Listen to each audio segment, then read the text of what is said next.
Ayush Singh best. कुछ कहने को नहीं है, सिर्फ इतना ही कहूंगी कि एक भगत सिंह जी को तो हम लोग नहीं बचा पाए, लेकिन दूसरे भगत सिंह जी की राह पर चलने वाले उस बच्चे को बचा लीजिए जिसने ऑस्ट्रेलिया में तिरंगे के अपमान के लिए आवाज उठाई। सोचिए, भारत में रहकर तिरंगे का अपमान होता है, कितने आवाज उठा लेते हैं। मैंने तो नहीं देखा, बस खामखा यही कहते हैं कि तिरंगे का जो अपमान करता है उसको मार देना चाहिए, सजा होनी चाहिए, ऐसे कर दो वैसे कर दो, हाथ तोड़ दो। लेकिन जब बारी आती है ना, अच्छे अच्छों की हवा टाइट हो जाती है। लेकिन उस भाई ने तो ऑस्ट्रेलिया में जाकर तिरंगे के अपमान करने वालों के विरोध में आवाज उठाई है। सोचिए, उस भाई को जेल हो गई है ऑस्ट्रेलिया में, आज 3 महीने होने वाले होंगे। देश की जनता को यह भी नहीं पता होगा कि किसके बारे में मैं बात कर रही हूं, कौन है विशाल, क्या तिरंगे के अपमान के लिए आवाज उठाई। अरे उठाने दो, हमें क्या है, हम तो अपने नाच गाने में लगे रहेंगे। अरे शर्म करो, शर्म करो। और मैं सरकार से भी बोलना चाहती हूं, अगर इसको बाहर नहीं निकाला गया ना विशाल भाई को, तो याद रखना देश की जनता को आपको समझाने में बड़ी मुश्किल होगी।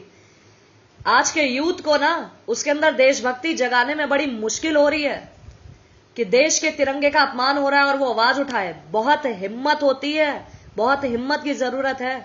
भारत के अंदर नहीं कर पाते हैं लोग, वो देश के बाहर जाकर उसने आवाज उठाई है। पढ़ने गया था किसी का बच्चा, इतने लाखों करोड़ों रुपए खर्च कर चाहता तो वो भी सिर्फ पढ़ाई ही करता, लेकिन नहीं देखा गया। जब तिरंगे का अपमान हुआ तो उससे नहीं देखा गया और उसने आवाज उठाई। मैं देश की जनता से कहना चाहती हूं कि बचा लो, एक भगत सिंह जी को नहीं बचा पाए, दूसरे भगत सिंह जी की राह पर चलने वाले उस बच्चे को बचा लो। उस मां का दर्द महसूस करो जिसके बेटे ने देश के तिरंगे के लिए आवाज उठाई। आज वो मां अकेली है, देश की जनता उसका साथ दो, देश की सरकार उसका साथ दो, उस मां का साथ दो और उस बच्चे को बाहर लेके आओ। यही मेरी अपील है और मैं इसी पर बात करते रहूंगी और यही कहती रहूंगी कि उस भाई को सपोर्ट करो, उस भाई को रिलीज करो, उस भाई को जेल से बाहर लाओ।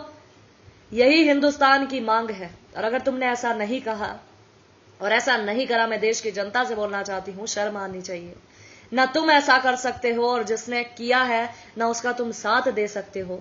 ये वही वाला हाल है भाइयों और बहनों। भगत सिंह जी सबको चाहिए, लेकिन अपने घर में नहीं, पड़ोसी में, पड़ोसी के घर में होने चाहिए। पृथ्वीराज चौहान जी सबको चाहिए कि धर्म के लिए लड़ाई करे, लेकिन हमारे घर में नहीं, पड़ोसी के घर में।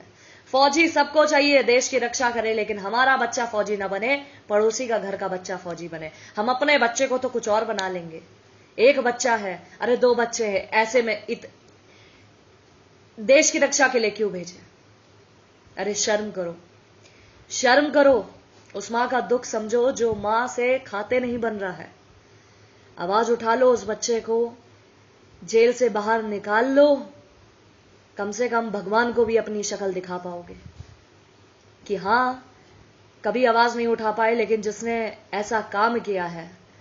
एक भगत सिंह जी तब थे जब तुमने देखा नहीं, लेकिन एक आज का भगत सिंह जी है जो जेल में बंद है। वो बच्चा, उसको बचा लो, उसको निकाल लो बाहर।